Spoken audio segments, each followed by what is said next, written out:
E, Larissa, essa ampliação não veio do nada. O Hugo Motta já sinalizava isso. E aí também eu quero acrescentar uma outra pergunta, porque o Congresso poderia dizer assim, não, a Constituição está dizendo o critério da proporcionalidade. Verdade. Mas o Congresso também não diz, não, então nós vamos fazer uma emenda à Constituição, a gente vai mudar. Nós vamos mudar o critério, ter menos representantes para reduzir o gasto. Isso também não fizeram, né, minha amiga? Elias, e é engraçado assim, porque obviamente isso é previsto e era para acontecer essa movimentação. Mas o que era para acontecer? Nós temos hoje 513 deputados. Alguns estados cresceram mais que outros. Então, o que era para acontecer para equilibrar essa balança? Por quê? Porque um deputado, o número de deputados depende do tamanho da população desse estado.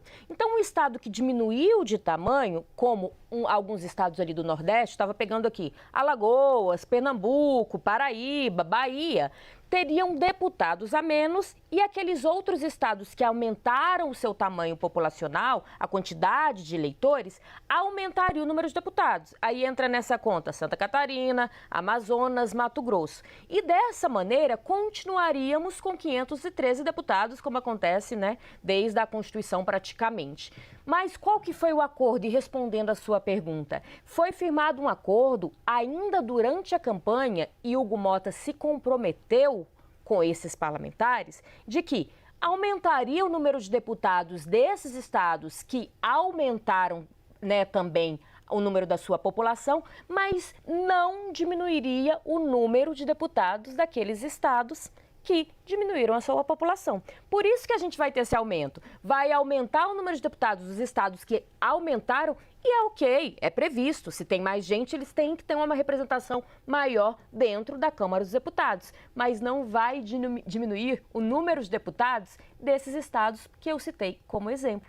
E esse foi o acordo firmado ali durante a eleição de Hugo Motta. A gente sabe de uma reunião que ele teve, por exemplo, com a bancada do Rio de Janeiro, se comprometendo a não diminuir o número de deputados do Rio de Janeiro, porque era para passar por essa diminuição o estado ali, né, o estado do Rio de Janeiro, de acordo com a diminuição da sua população.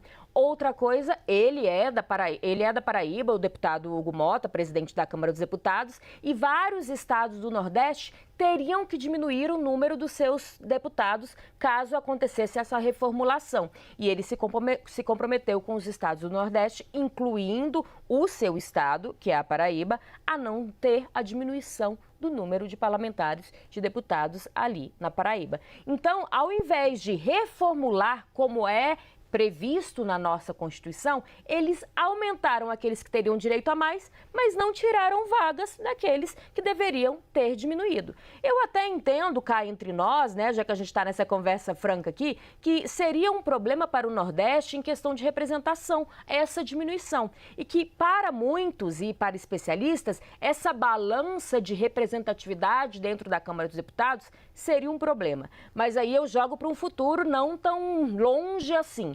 Se continuarmos só aumentando o número de deputados com o passar do tempo, de acordo com aqueles estados que aumentarem a sua população e não diminuirmos, qual o número de deputados teremos daqui 10, 20, 30 anos?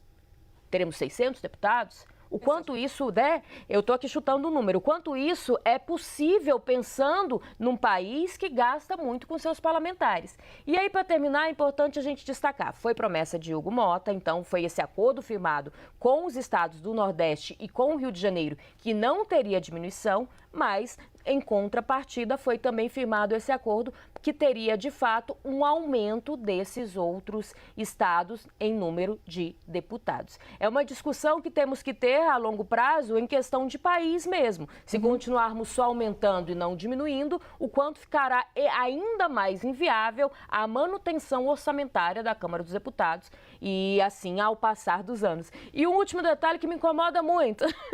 Como que é a minha cabeça que há 10 anos pensa, hoje a gente tem votação na Câmara. Não, esse projeto de lei precisa só de maioria absoluta, 257 deputados.